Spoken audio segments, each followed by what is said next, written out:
What is up, everybody, man? It is the Blue Bloods, and we're picking back up our bowl previews, man. And like I said, man, there's like 41 bowl games. Couldn't do all the previews, but I'm doing the best matchups, of course, all the New Year's Six bowls, the playoffs. We got to do all the important bowl games, and this one is one of the matchups I had to cover, and no better game to kick it off with than Mississippi State taking on Texas Tech in the Liberty Bowl.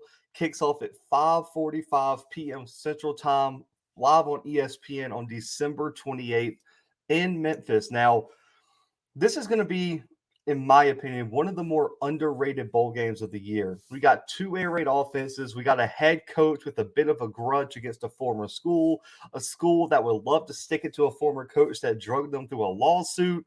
I mean, this this is a game that you won't want to miss the on the field performance, and you're not going to want to miss the press conferences between these two teams, man, as these two teams meet the Liberty Bowl. But to break down, kind of set the stage. The Bulldogs enter this matchup at 7-5, finished tied for third in the SEC West in Mike Leach's second season in Starkville. Leach is going to be looking to make a statement against his former team. He coached at Texas Tech over 9 years, and Mississippi State is going to also be fighting for their first 8-win season since 2018. So, a lot on the line here for Mississippi State. And on the other side, the Red Raiders come in at 6-6, had to overcome a coaching change midseason, multiple QB changes, and they fought their way to this 6-6 record. It could be a huge win.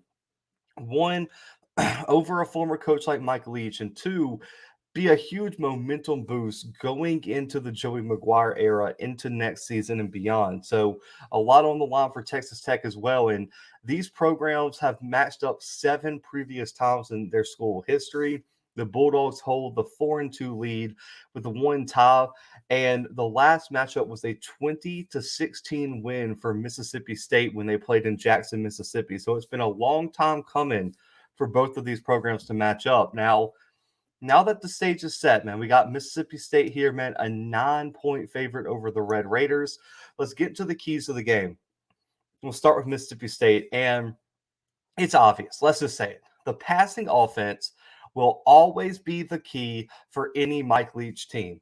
It's going to be the passing offense. The Bulldogs and Will Rogers being the point guard of this offense, distributing the football outside, is going to be a huge thing to watch when these teams step on the field on the 28th, man. And so you look at this passing offense, 385 passing yards per game. That's top three in the NCAA against the Texas Tech defense, allowing over 400 yards per game, almost 270 through the air per game this season.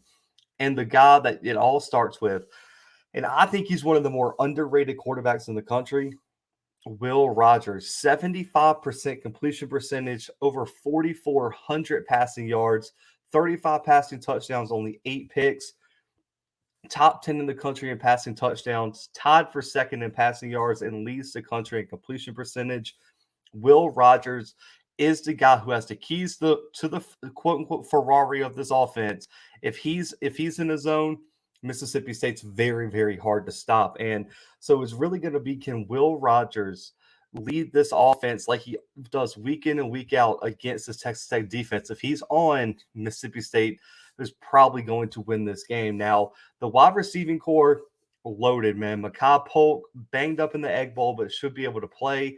98 catches, almost 1,000 receiving yards, and 9 receiving touchdowns. You also have Jaden Wally, 52 catches, 610 receiving yards, and 6 receiving touchdowns. And Austin Williams, 47 catches, 543, and 4 receiving touchdowns. Those will be the main guys, but it's the creativity of how Mississippi State uses their running backs. Jaquavius Marks and Dylan Johnson both have combined for over 140 catches this year, almost 800 receiving yards, and on top of that, 4 receiving touchdowns, and they both are averaging over 6 yards per catch. Yes, they may not be handed the ball off much, but they're going to be used in open space, used on dump down passes, screens, etc.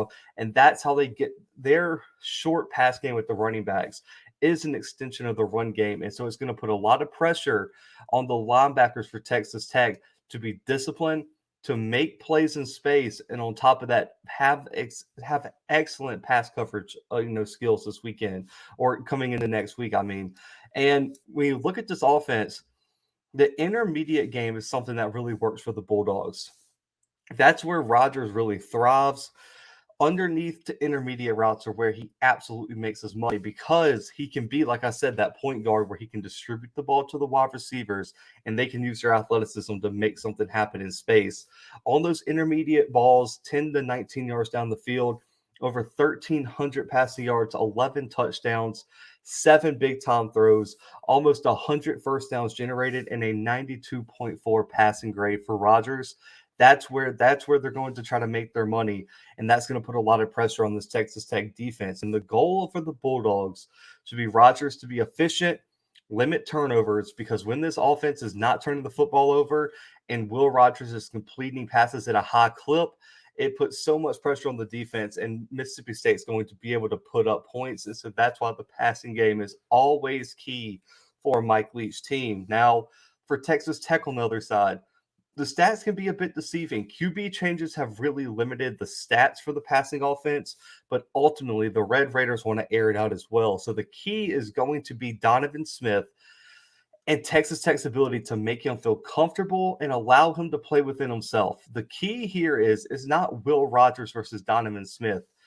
All Texas Tech needs is Donovan Smith to be the best version of himself. They need Donovan Smith to be Donovan Smith and go win this football game. If he tries to do too much and tries to replicate what Will Rogers does on the other side, that's where you can get into some big trouble. Now, this Texas Tech passing offense over 257 yards per game, and this Mississippi State defense is allowing over 230 per game through the air this season. Now, Donovan Smith only played in 8 games this season, really took over the starting role late in the season, but he has over 900 yards passing, completed over 63% of his passes, 6 passing touchdowns with 2 rushing and only 2 turnovers. And where he really excels is his downfield passing ability. Deep passes, 20-plus yards down the field, man. Smith over 300 passing yards, 4 touchdowns, 3 big-time throws, and that is where a lot of his money plays come. And so if they can establish some explosive plays and get those 2-3 play drives really going and get some points on the board, that is going to really help their defense, not have to play with the exceeded pressure, the large amount of pressure that you usually see against a Mississippi State offense. You look at the wide receiving core, man, they have 3 guys that are going to be huge, man. Eric Azuma, Kalen Grieger, and also Miles Price, man. These 3 guys are going to be huge. Eric with 48 catches, 700 yards, 4 touchdowns. Geiger, 541 receiving yards, 1 receiving touchdown, and Price with 434 and 2 receiving touchdowns. These guys are going to have to create some space against this Mississippi State secondary, and it's because I think it's one of the more underrated secondaries in the country, man. They're very long, they're physical, and they're going to hit you at the line of scrimmage. So you got to fight through that and find some plays up the field. And the number one thing is, can Donovan Smith not turn the football over? If he can play a clean game, Texas Tech is going to have a shot in this one against Mississippi State, and that's going to be the key. Now, the run game can't be overlooked either. It's really been a secret weapon for the Red Raiders. It's averaged over 150 on the ground per game, over 2 touchdowns. And Taj Brooks and Sharodrick Thompson are going to be the 2 guys you're going to have to watch. A combined almost 1,000 yards rushing, both averaging almost over 5 yards per carry, and both have combined for 15 rushing touchdowns, including Thompson's 9 this year. Brooks has really been the workhorse over the past few weeks, so I'm looking for Taj Brooks to be a real key to really help out Donovan really get his passing game established, because you cannot be one-dimensional against this Mississippi State team.